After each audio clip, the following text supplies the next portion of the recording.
welcome to the Impossible Rebellion. I'm Suzanne Savage, and we're here on the streets once again. We're taking back the streets which are ours and which have always been ours, and we're here on them to call out government failures, media failures. They haven't told the truth about the climate and ecological crisis, and we're here to do that for them.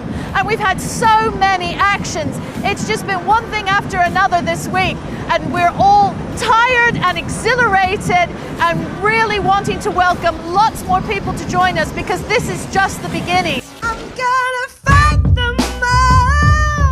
Protesters blocked one of London's busiest junctions, calling on the government to act against climate change. We started off on Sunday, the 22nd of August, at Guildhall, led by our brothers and sisters and siblings of co-liberation. They scaled the entrances of Guildhall and kicked us off with this sacred direct action to start the rebellion. And this was in commemoration of the Haitian Revolution in 1791, where this was the first and only successful uprising of enslaved black people to take over a country. The amazing energy and enthusiasm of that uprising carries straight through to the rebellion. So we held that in our hearts, and Guildhall was the best way to start.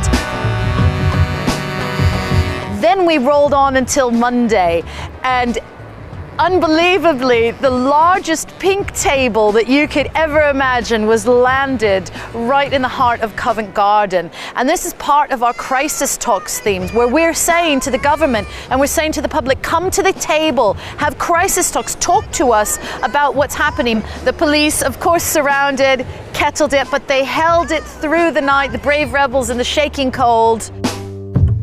We really kept up the momentum on Tuesday. The brave Welsh Cymru rebels went in front of HMRC and did a wonderful lock-on blockade there to call out the relationship between the government and Barclays Bank. There was a fashion action at Selfridges which talked about the toxic industry of fast fashion and how that is exploiting the people and the workers and the planet all at the same time. We also had just an extraordinary second lock-on occupation on Cambridge Circus, where again we created that rebel atmosphere with this big planet Earth that rebels were locked onto.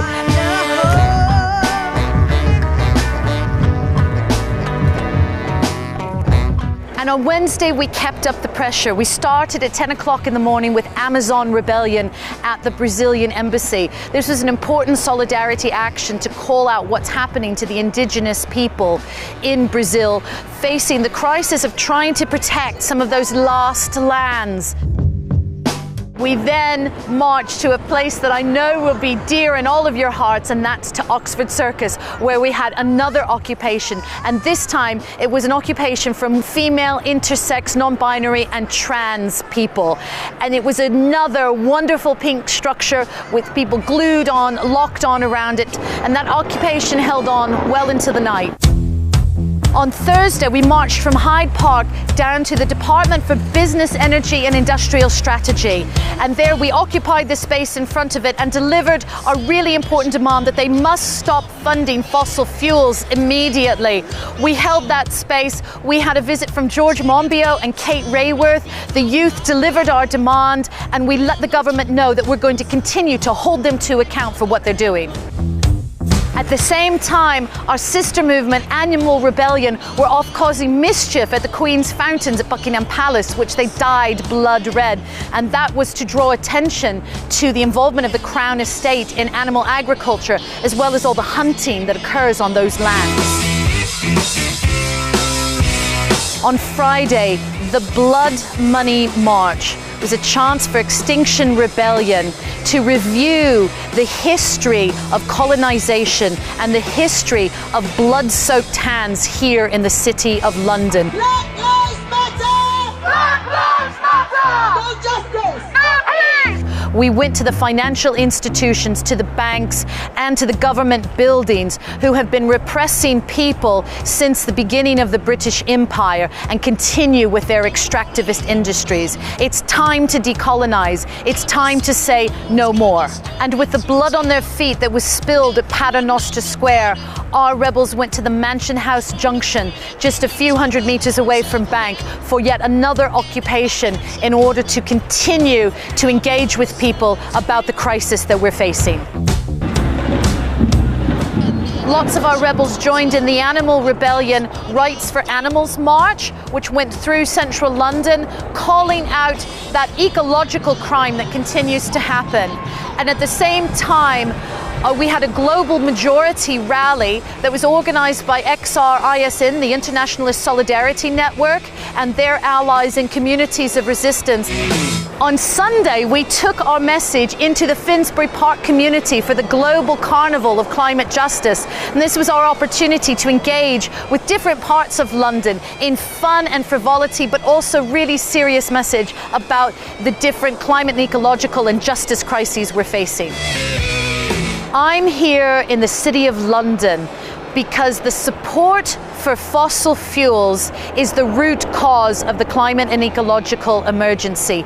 If this City of London were a country, it would be the 9th largest emitter of carbon dioxide in the world. So we are bringing that intermediate demand here that we must stop funding fossil fuels.